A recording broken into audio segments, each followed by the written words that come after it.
guys, today for day 5 for healing, we are going to paint a stand up cross. And you can do this really however you want to. If you, anything that reminds you of healing, and we have two sides. So you could even have one side that's, I don't know, kind of chaotic, angry, and make the other side very beautiful, where it's healed and it's peaceful.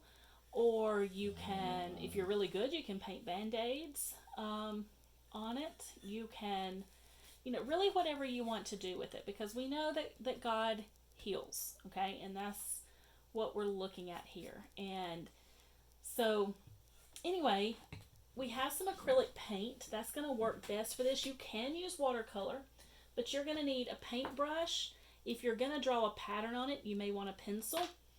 You need a cup of water and then whatever acrylic paints and tissue.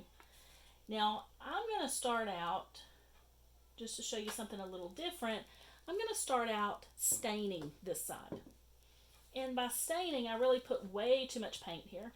But if I'm going to stain, I want a little bit of paint, and then I'm going to mix it with a whole lot of water. Usually, I'm just going to go to the extreme here just for time and just pour some water. So I have a fair bit of water and just a little bit of paint.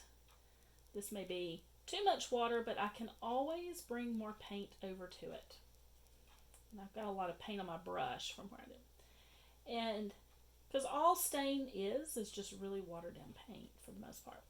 So I'm just going to stain it. And you can see how it kind of soaks in, and it just makes a light background. If you had a bigger brush, it would go quicker. But it shows the wood grain really good, and you get kind of a finished look with it because it's all done. So you don't have to stain it. You can just paint it if you want with just regular acrylic or watercolored paint. Or if you like the natural wood, you can just leave it natural wood. But, so anyway, we're going to do that. Remember from our watercolors, when we're done with our paint, we don't want to dip our brush that has paint on it in our water because it'll mess the water up. So we're going to wipe it on our cloth.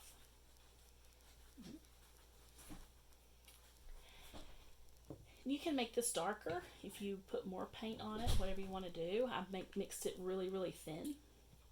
And then we can take our paint. And once we've wiped this off, it really should be clean. If you really want to rinse it, you can, but you shouldn't have to. And then you can paint on it whatever you want. I just kind of like this blue. If I could draw better, I would probably do maybe the Ave Maria or whatever, but just to show you, I'm just going to go around the edges and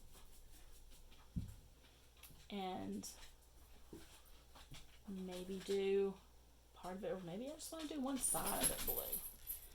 My stain is still wet, so it's not going to cover as well. If you'll let the stain dry, it will cover even better. But it would do just fine. And so you can make whatever patterns you want. Like I say, however you want to paint it is perfectly fine. But anyway, it does take some time. I'm not going to take up all your time on the video. But you can kind of see a couple of techniques that you can use. Again, if you don't add as much water, if you want to put a little bit more paint to it, you would get a darker stain that would cover. So, use your creativity. Send us a picture and let us know what you come up with.